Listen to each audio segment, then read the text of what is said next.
Hello, I'm going to give you a quick tutorial of how I upcycled some old spoons that I bought at a flea market for a very good price and some old pallet wood. First off, I took the pallet wood, sanded it down a little bit, and stained and polyed it.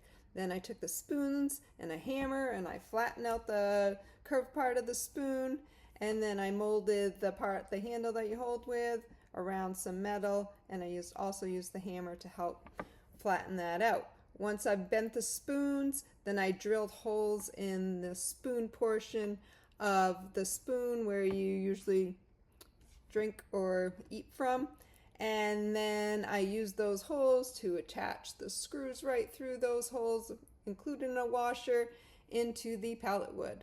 Once it was on the pallet wood, then I put the pallet wood, my whole creation, up on the wall underneath a cupboard, and now my mugs live nicely, sitting right there looking really beautiful.